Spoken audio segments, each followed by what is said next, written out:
I was scrolling through the shadier side of eBay in the dead of night when I stumbled across a Dreadnought that was in desperate need of some help. From the pictures, it was kind of hard to tell whether he was caked in far too much paint or whether the previous owner had melted every last detail on the model beneath layers of plastic glue. While there was the distinct possibility that I could be buying actual garbage here, this was not enough to deter me from putting in a bid for a tenner and winning the auction for £8.50. Upon first inspection, I have to say I'm glad that I took a gamble on this guy. He's actually nowhere near as thickly painted as his eBay photos would have suggested. Given that it probably won't take that much work to restore this guy, I think we've managed to nab a bargain here.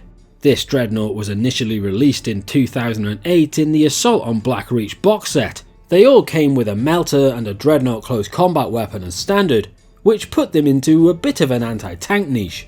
This particular kit has managed to stand the test of time pretty well. There don't appear to be any signs of damage or missing details, and his arms have even been left unglued, which will save us the job of having to pry his arms off when it comes time to magnetize his arms and his torso. While there are some random plastic artifacts stuck to the top of the Dreadnought, I think this is just what's left over of the injection marks from the sprue. Structurally, this Dreadnought seems pretty sound, apart from his left foot, which is totally coming away from the base. This is actually pretty useful, as I intend to move him to a better base than the one he was supplied with as soon as possible.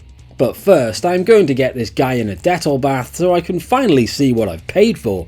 Spike gave them a bit of a scrub with a toothbrush after they had already been soaking for about 2 hours.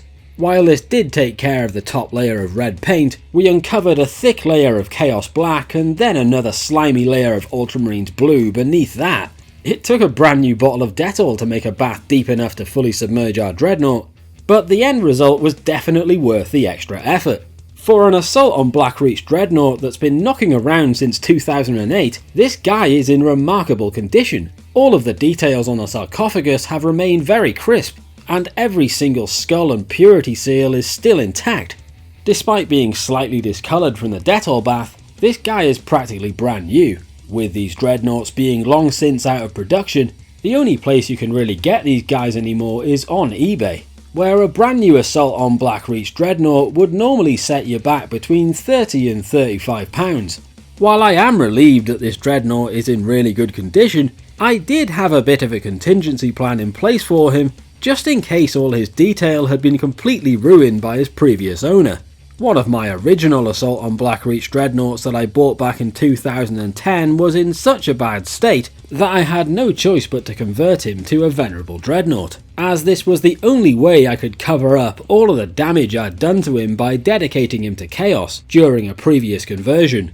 I had planned to turn this guy into a venerable Dreadnought as well, but I think it would be a shame to cover up all of the original plastic detail by making him venerable, so I'm just going to run him as a regular Melterboy Dreadnought for now.